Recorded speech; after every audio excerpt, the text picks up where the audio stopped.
Hello guys, मैं नमन शुक्ला।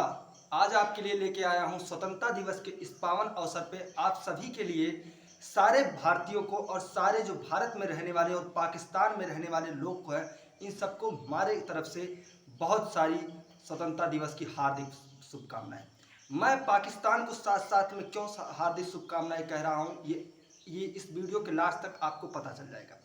आज आप लोगों को बताने वाला हूं कि इंडिपेंडेंस डे यानी स्वतंत्रता दिवस क्यों मनाया जाता है और कैसे हमारा भारत जो कि 26 जनवरी 1950 ईस्वी को जिसका संविधान लागू होता है, वो 15 अगस्त 1947 को अपना इंडिपेंडेंस यानी 15 स्वतंत्रता दिवस क्यों मनाता है। तो हालांकि द्वितीय विश्व युद्ध चालू था 1939 से 1945 ईस्वी तक। इसमें जो है कि ब्रिटिश का बहुत ही शासन जो था बहुत ही कमज़ोर हो गया था, क्योंकि लंदन पर जर्मनी ने 15 दिन और 15 रात तक बमबारी किया था बिना कुछ किए हुए। और बमबारी करते हुए उन्होंने क्या किया था, ब्रिटिश उस समय बहुत ही कमज़ोर हो गई थी और इतना कमज़ोर हो गई थी कि ब्रिटिश वहाँ से चल के आकर के भारत पे अपना शासन और आधिपत्य सही से नहीं जमा पा रही थी।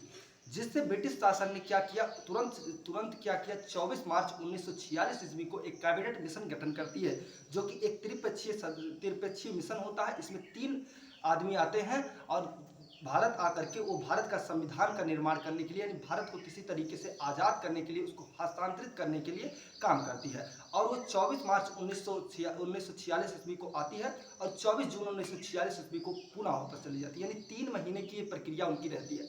अगर आपको कैबिनेट मिशन के बारे में जानना है तो पीछे की वीडियोज में मेरा पड़ी हुई है, उसको जाकर के देख लीजिए और कैबिनेट मिशन पूरी तरीके से आपको समझ में आ जाएगी। इसमें 3 सदस्य थे, Lord Pethick Lawrence, A B Alexander और Stafford Cripps. Lord Pethick Lawrence इसका अध्यक्षी कर रहे थे। तो इतना आप लोगों को उस वीडियो में समझ में आएगा। आज का मेरा मोटिव है स्वतंत्रता दिवस पे। तो क्या होता है, 24 जून 1946 ईस्वी को जब ये त्रिपक्षीय यानी कैबिनेट मिशन वापस चली जाती है, तो मुस्लिम लीग और भारत में के नेताओं में क्या होता है, बहुत ही संघर्ष होता है, क्योंकि उस समय जिन्ना साहब की जो मांग थी कि हमें पृथक पाकिस्तान की मांग चाहिए। तो पृथक पाकिस्तान की मांग के लिए मोहम्मद अली जिन्ना को जब लगता है कि क्योंकि वो चुनाव हार चुकी थी, उसमें 208 सीट हमारे भारतीयों का आ जाया था, सिर्फ 73 सीट कांग्रेस मतलब मुस्लिम लीग को मिली थी। तो यहाँ पे मुस्लिम लीग को एक तमाचा लग जाता है कि जो समझ रहा था कि वो बहुत ही काफ़ी बड़ी शक्ति है, कुछ नहीं मिलता है। तो क्या करते हैं वो लोग, कलकत्ता में एक जा करके प्रत्यक्ष कार्यवाही दिवस मना देते हैं। यानी विरोध के मारे में इतने हिंदुओं को काट देते हैं, मुस्लिम और हिंदू में झड़प हो जाती है, खून की मतलब बहुत सारे खून बहते हैं, बहुत सारी लाशें गिरी मिलती है और मतलब काफ़ी कुछ हो जाता है, जो कि दृश्य बहुत ही भयानक है। और ये दृश्य केवल भारत में ही नहीं रह गया, यह दृश्य ब्रिटेन तक पहुंच गया।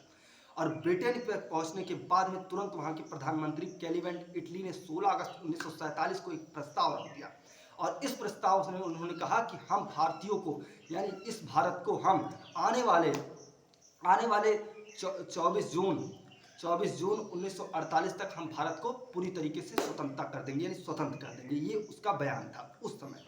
लेकिन चीज़ें आगे बढ़ती गई और होती गई। क्या होता है, आगे आकर के उन्होंने क्या करते हैं, 3 जून 1947 ईस्वी को एक माउंट बेटन रहता है, जिसे भारत भेजते हैं भारत को हस्तक्षेपित करने के लिए, यानी उसको हस्तांतरित करने के लिए कि आप जाइए और किसी तरीके से बिना लड़ाई झगड़े के भारत को एक स्वतंत्र राष्ट्र घोषित कर दीजिए, यानी स्वतंत्र कर दीजिए।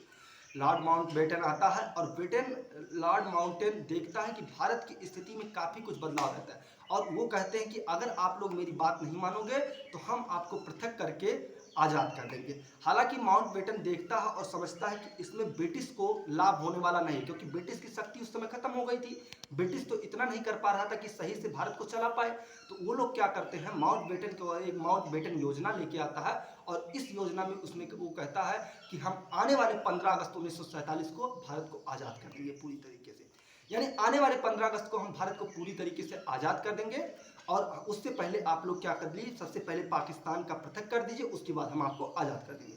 तो 14 अगस्त 1947 ईस्वी को पाकिस्तान का जन्म होता है और 15 अगस्त 1947 को भारत का आज़ादी होता है और उसी के उपलक्ष्य में हम लोग इंडिपेंडेंस डे यानी स्वतंत्रता दिवस मनाते हैं। लेकिन आपको पता ही होगा कि पाकिस्तान हमारा ही है, पाकिस्तान के बारे में हमें बुरा नहीं कहना चाहिए, क्योंकि घर का एक भी सदस्य अगर बिगड़ जाता है तो उसको हम लोग को छोड़ नहीं देना चाहिए, उसको समझाने की कोशिश करना चाहिए।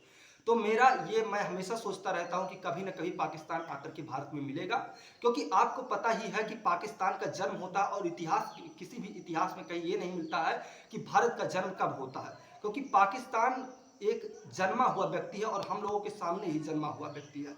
क्योंकि भगवान श्री कृष्ण भी गीता में कहते हैं कि जिसका जन्म हुआ है उसका कभी न कभी मृत्यु होगा। तो भारत का तो जन्म नहीं हुआ, लेकिन पाकिस्तान का जन्म हुआ, तो मुझे पता है कि कभी न कभी पाकिस्तान आकर के भारत में मिलेगा और मेरा भारत अखंड भारत बनेगा। तो मैं इस वीडियो को आप लोगों को ज़्यादा से ज़्यादा शेयर कीजिए और काफ़ी कुछ सीखिए, क्योंकि हमें पाकिस्तानियों को अपना भाई अपना बेटा मान के चलना है और उसको कहीं न कहीं मिलाना है। जय हिंद दोस्तों।